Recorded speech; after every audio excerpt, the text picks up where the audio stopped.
Yeah, this is one of those things where when you say the word veneration, you think you know what you mean, but then you try to actually define it, and it's very difficult to actually do. It reminds me of when people have a whole kind of complicated argument about whether the world is made only of matter or whether there's more to the world than matter, and then you ask a person to actually define what they mean by matter. Yeah. And Yeah. all they can really do is just give a list of things that they think are material without actually defining what identifies a thing as material. And it's Right. precisely this kind of argument which is happening with veneration. You Yeah. say, the early Christians venerate icons. Well, what do you mean by veneration?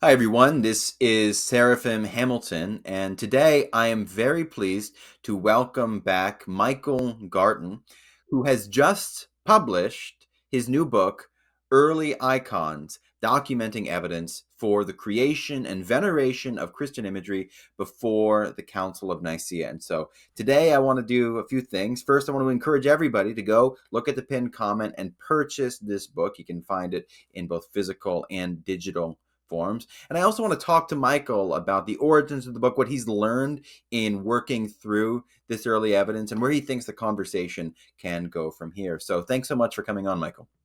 Yeah. Thanks for having me again, Seraphim. And yeah, I'm very excited this is done, and the book is out, published, ready. It's available in both ebook and paperback form. There's full color images that will help to kind of illustrate a lot of what's being said. And I think people are really going to enjoy it.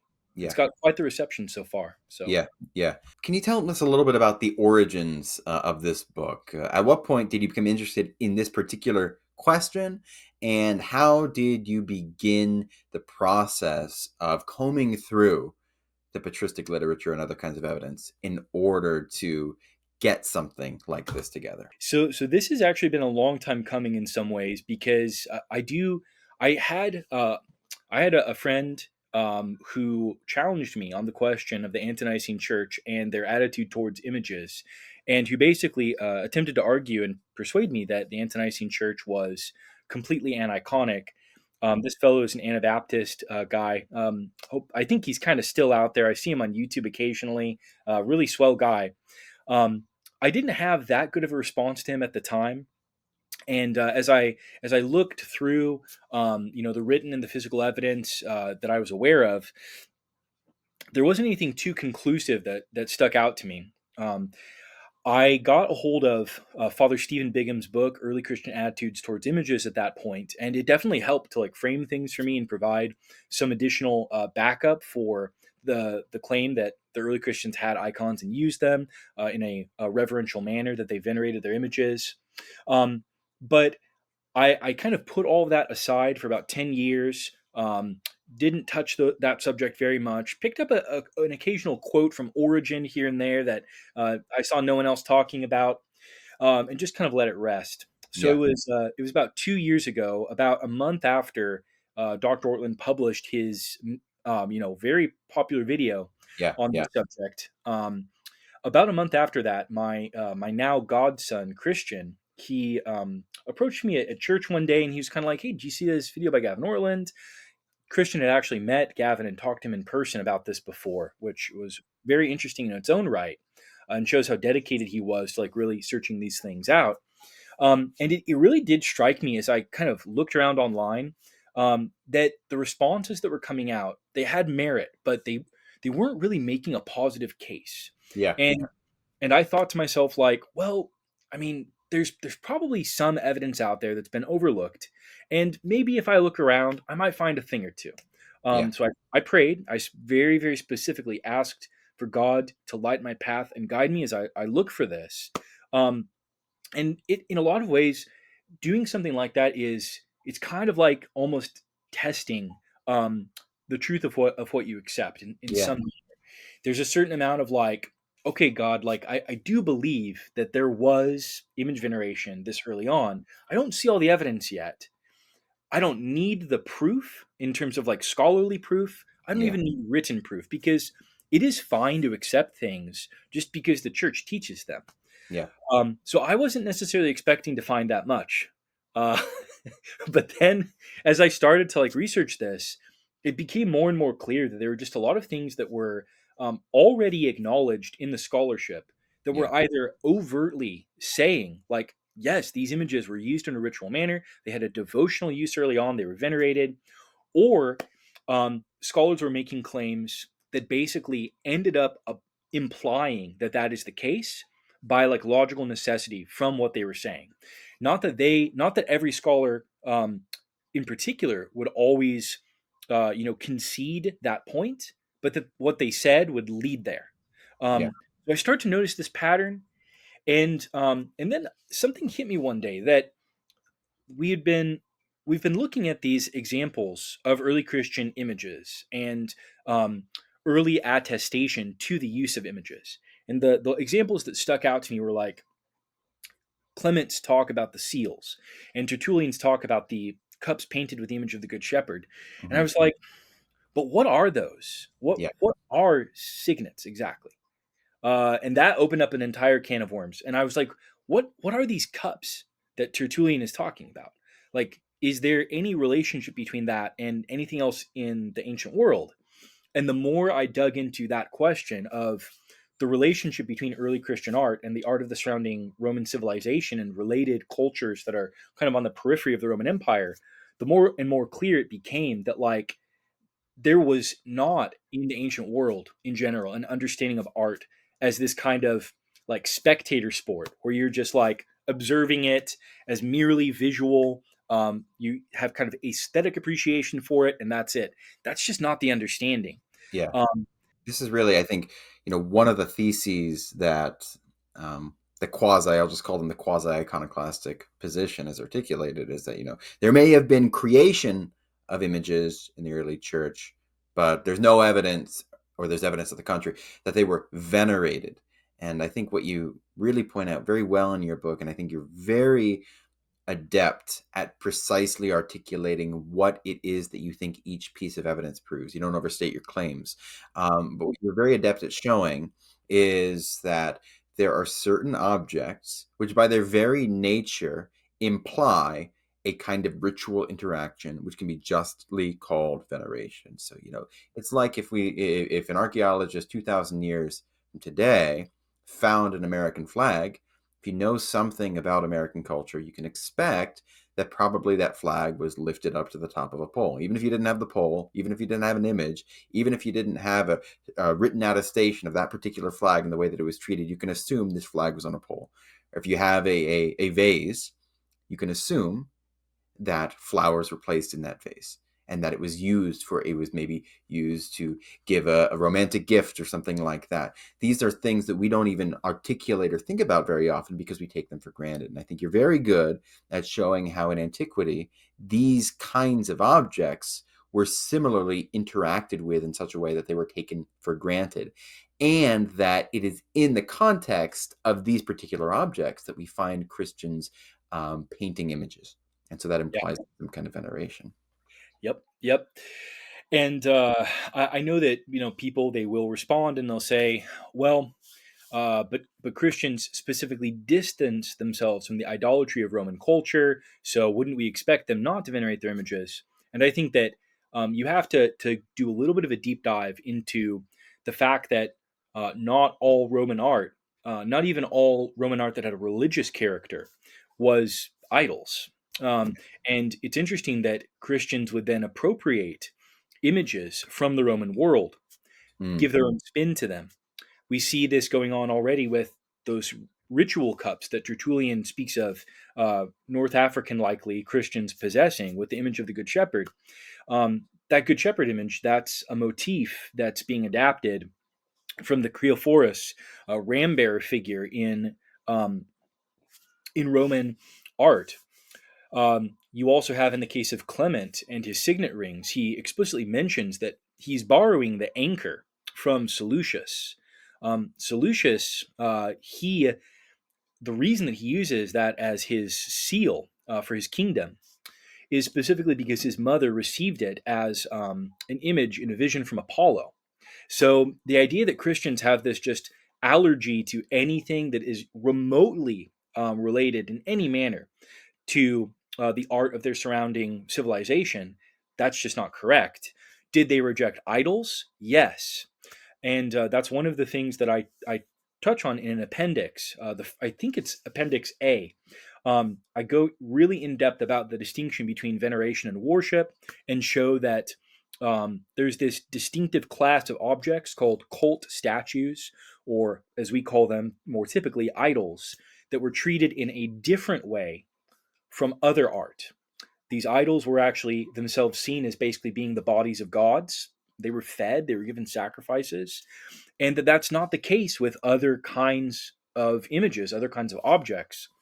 Um, so I think once you lay those kinds of considerations out, then it clears the way for this argument that goes, look, these kinds of objects, these kinds of images, were by definition venerated in the Roman context. Um, if that's the case, and if Christians are adopting and then changing and making their own versions of those objects, yeah, there's a prima facie reason there. At face value, that in itself is a reason for thinking these images were venerated. And of course, Seraphim, I'm sure you've noticed this already, that I then also give actual evidence in the writings that gestures of veneration were given, because you can find evidence of that in Tertullian, in Clement, in Origen, Saint Methodius, Saint Ignatius, Saint Justin Martyr. You can find that evidence, but it's good to come to that evidence with the art historical background in mind. Yeah. Yeah, and I think, this is a really important book because we need to recognize up front that the video that Gavin produced presented a really powerful prima facie argument for Yeah, the quasi-iconoclast position. And I don't say this in a backhanded way at all. Dr. Ortland is a very talented and charismatic presenter. I mean, it's a real gift. Sometimes even when he's articulating something that I fundamentally disagree with, I'm just like, oh wow, what a way to say it. The man has a way with words that's yeah, genuinely admirable, and he puts together the presentation in such a way that by the end of it, you think this is very, very compelling stuff. And I think what your book does is it fulfills that kind of maxim of Solomon that the first to speak seems right until the other states his case. Right? That what we're looking at here is a very complex issue because when yeah, we ask the question, well, what did the church of those first 3 centuries look like? We're working with a reasonable amount of evidence, but also a very limited amount of evidence. And yeah.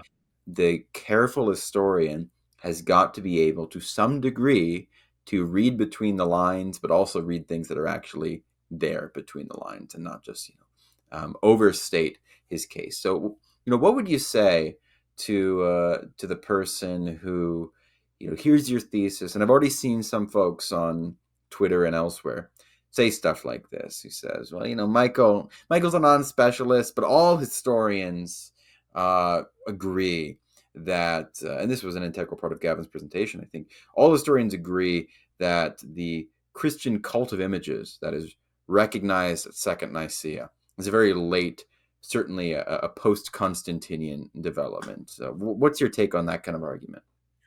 Well, this is actually one of the things that I try to lead with, because before even touching on the evidence itself, in a manner that actually kind of parallels how Dr. Ortland presented it, I make sure to address the scholarship and the question of whether or not there are any scholars who would put the date for the origins of image veneration any further back than the 500s, the 6th century, which is the earlier of the two option dates that Gavin gives.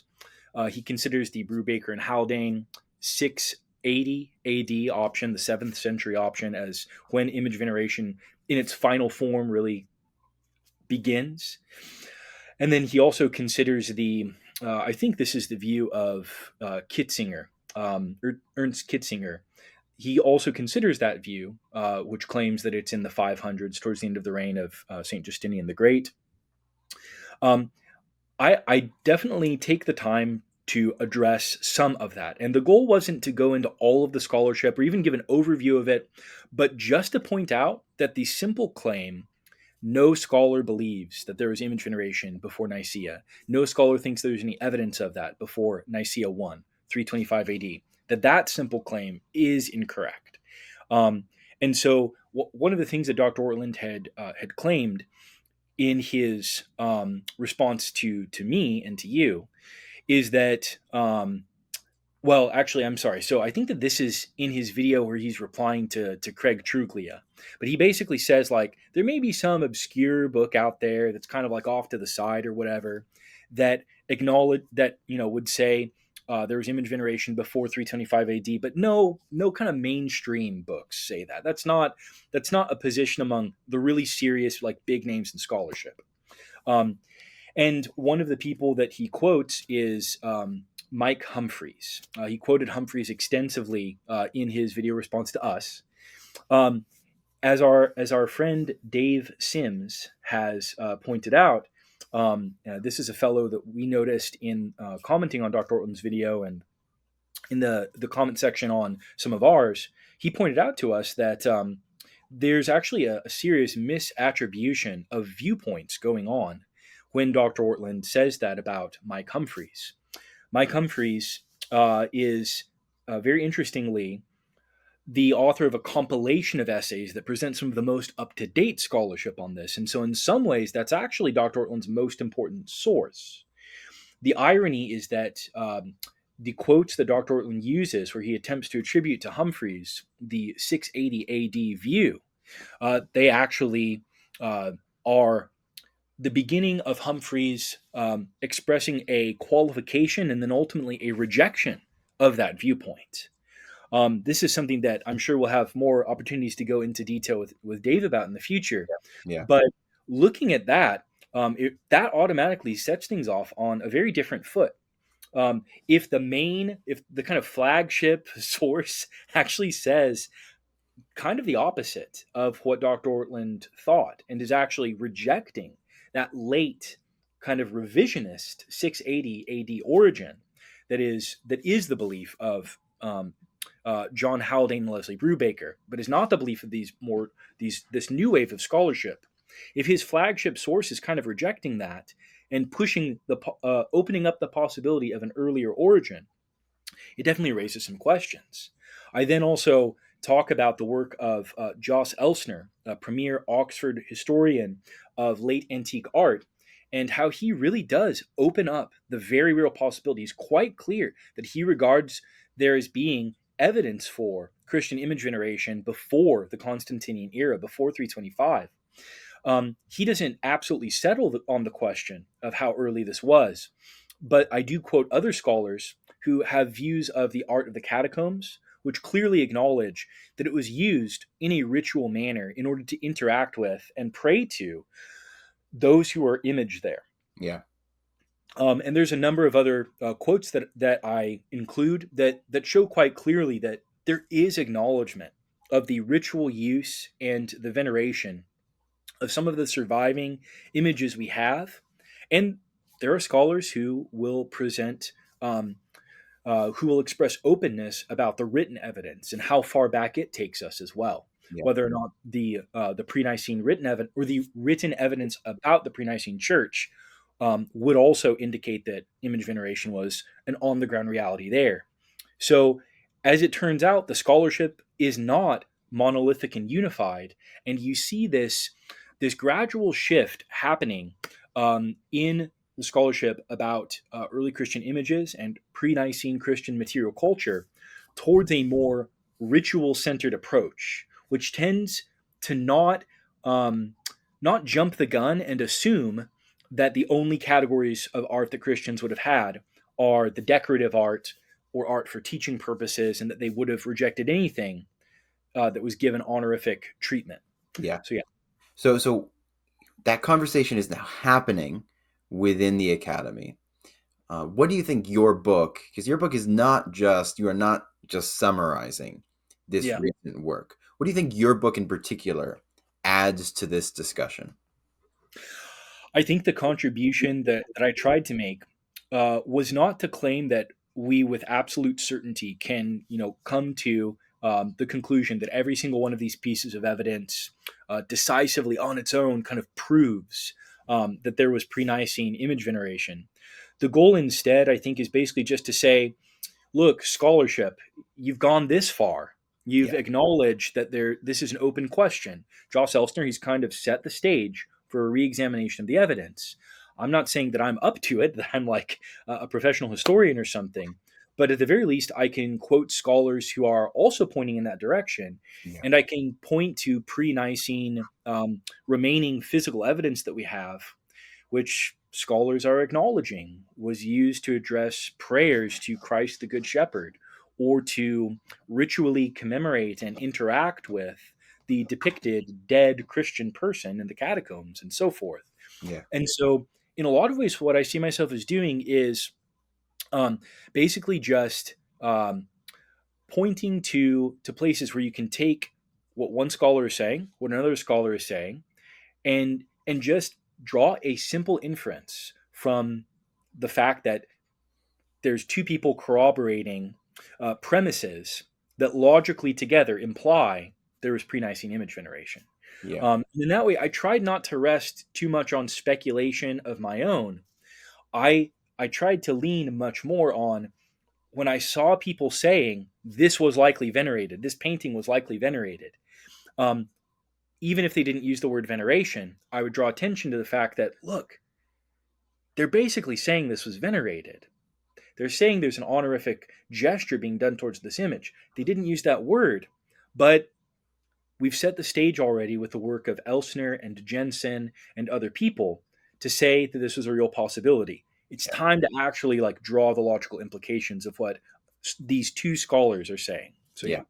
Yeah, and this is one of those things where when you say the word veneration, you think you know what you mean, but then you try to actually define it, and it's very difficult to actually do. It reminds me of when people have a whole kind of complicated argument about whether the world is made only of matter or whether there's more to the world than matter, and then you ask a person to actually define what they mean by matter. Yeah. And Yeah. all they can really do is just give a list of things that they think are material without actually defining what identifies a thing as material.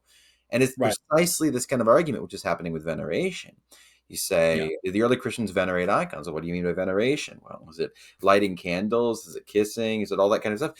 But then, you ask the question, you said it's lighting candles and kissing.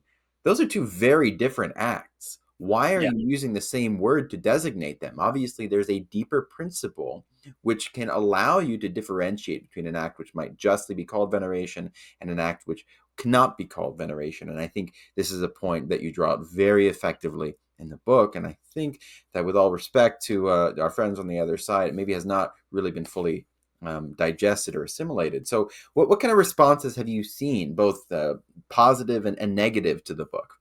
If you enjoy this content, please consider supporting this channel as a patron or paid Substack subscriber. I post reflections on Scripture 6 days a week, and 3 of these posts are exclusive to those who are patrons or paid subscribers on Substack at $5 per month. At $10 per month, patrons have access both to all of my written content as well as to weekly exclusive videos of about a half hour per week. At $30 per month, patrons have access to all of the preceding as well as a weekly class on the Old Testament of about an hour to an hour and a half each. Finally, at $35 per month, patrons receive access to all of my written and recorded exclusive content, as well as the ability to schedule monthly calls of 1 hour every month as long as you remain a patron at this level. You can also access these benefits through channel memberships on YouTube. Please also consider purchasing my lecture sets, Answering Protestantism from the Bible, 17 hours, and Answering Calvinism from the Bible, 6.5 hours. These can be purchased either individually or together for a discount. All links are in the description box and pinned comment. Your support, both financially and especially through your daily prayers, is what enables me to produce regular, high quality, and original content. Thank you so much. If I'm gauging based on like people's activity on social media, plus the reviews, um, plus the amount of interest in terms of like how many people have purchased it and stuff, I think that basically people are beginning to treat this book as something that has to be grappled with at Yeah, least. yeah, So one thing that I noted in a recent article on my Substack is that there's like five positive reviews that I see on Amazon. There's one that's much more negative and gives it a 1 star. Um, and the person that gives it a 1 star, a lot of the criticisms that they have, they've actually been kind of anticipated and responded to in the book itself. Mm. And one of those criticisms was related to the question of veneration. And so the person is like, well, the way that this guy defines veneration, basically, any time that you treat anything nicer than the way that you treat a tossed out napkin, that counts as veneration. Michael's definition of veneration, it's like too loose. It encompasses all kinds of things that aren't acts of veneration. And so my response to that was basically to say like, look, um, I don't know about your napkins, but do you like address prayers through them or something like that? Because that's a lot of what I argued with respect to the physical evidence, is that that's how it's viewed. That's how a lot of the art at the catacombs and in Dura Europos is viewed, Yeah. is as something that is a means for prayer, that it is a quote window to heaven, to use that later Orthodox phrase. Just because you don't see that phrase being used, it doesn't mean that that's not substantially what's being said. When the professor of art Alan Faber refers to the frescoes in the catacombs that depict various Old Testament figures um, praying to Christ as the Good Shepherd in the Oran stance, when he describes that as a visual litany, you just have to like dig a little bit and think about it and say, okay, so it's a prayer in visual form, but they're praying to someone who's also depicted. That's praying through an image. Basically, what's being presented to the viewer, to the person that joins in prayer alongside these Old Testament figures who are exemplifying this stance of piety, this Oran stance, a stance that's meant to be really imitated by the viewer.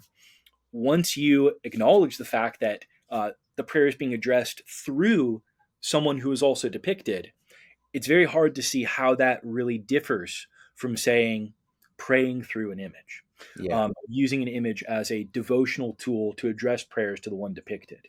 Yeah. Um, and I do also make the point in that article where I respond to this person.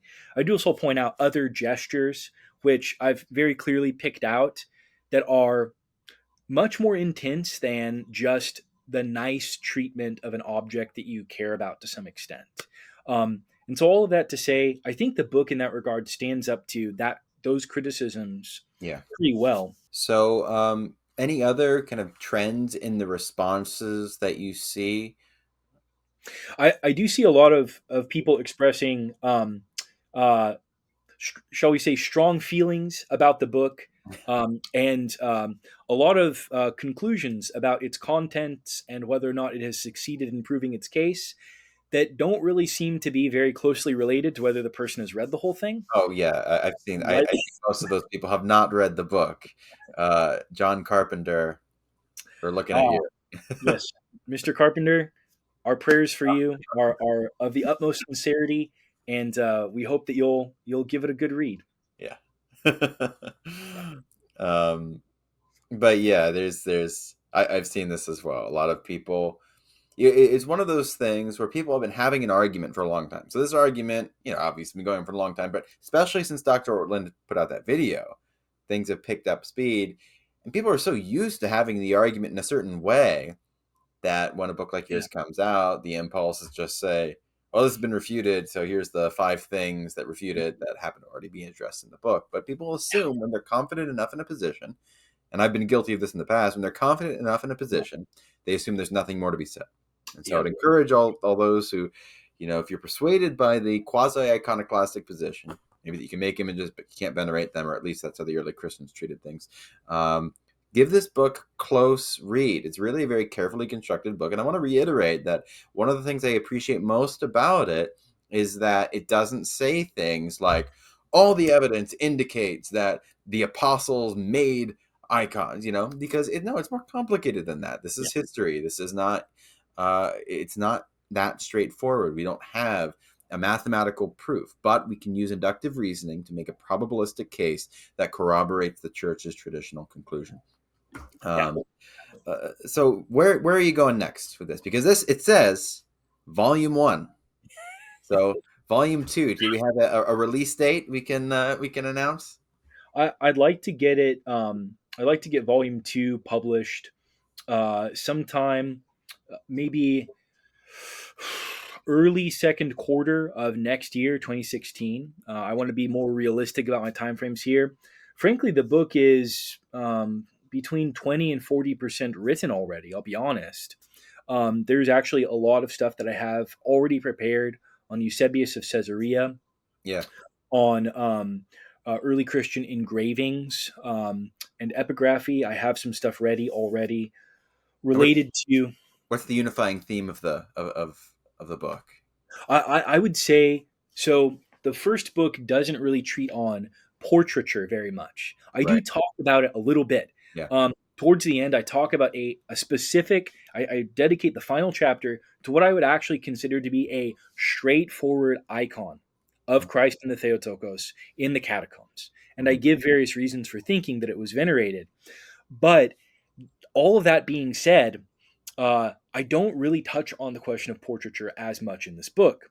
Part of the goal behind that was to really just show that, okay, there were images and they were venerated.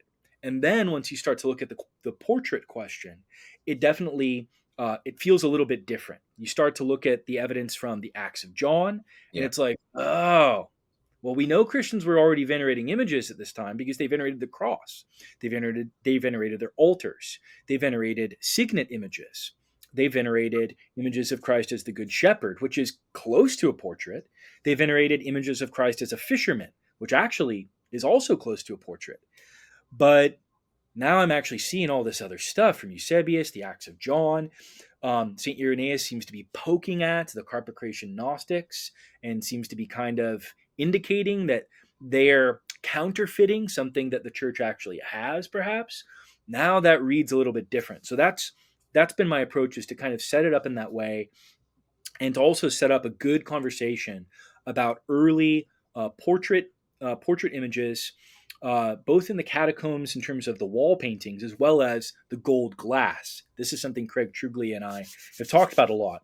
There's a lot of evidence of early Christians having portrait images of Christ and the saints, Mhm. and it's good to set up that conversation the right way by talking about all this other stuff first. Yeah. Yeah. Um, and then I'm also going to touch on some of the new stuff that Craig has been, queuing up, stuff that you see in the Harmony video that he and I worked on together, that he headed up.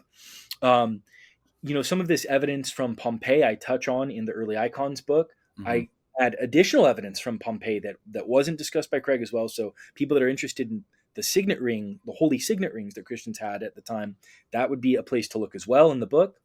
But it's worthwhile also talking about the Judgment of Solomon painting that survives in Pompeii. And it's worthwhile talking about St. Dionysius the Areopagite. The more vindication there is to the authenticity of his writings, the stronger of a case for an iconodual understanding of early art you have. Yeah. So all of that is going to come up over the course of the next 1 or 2 volumes. And I am deliberating about whether or not to just cut it off at a second book. So it's a possibility that I'll kind of conclude after this, the next one. Gotcha. Well, thanks so much, Michael. I want to encourage everyone to purchase the book, Early Icons. You can see the cover right here. The link will be in the pinned comment. And God willing, we will see you back on the channel soon to talk more about our continued interaction with Dr. Ortland and the evidence for the early veneration of icons. Thanks so much. Thanks for all your help with the Seraphim. Really appreciate it. Of course. If you enjoy this content, please consider supporting this channel as a patron or paid Substack subscriber. I post reflections on Scripture 6 days a week, and 3 of these posts are exclusive to those who are patrons or paid subscribers on Substack at $5 per month. At $10 per month, patrons have access both to all of my written content as well as to weekly exclusive videos of about a half hour per week. At $30 per month, patrons have access to all of the preceding as well as a weekly class on the Old Testament of about an hour to an hour and a half each. Finally, at $35 per month, patrons receive access to all of my written and recorded exclusive content, as well as the ability to schedule monthly calls of 1 hour every month as long as you remain a patron at this level. You can also access these benefits through channel memberships on YouTube. Please also consider purchasing my lecture sets, Answering Protestantism from the Bible, 17 hours, and Answering Calvinism from the Bible, 6.5 hours. These can be purchased either individually or together for a discount. All links are in the description box and pinned comment. Your support, both financially and especially through your daily prayers, is what enables me to produce regular, high quality, and original content. Thank you so much.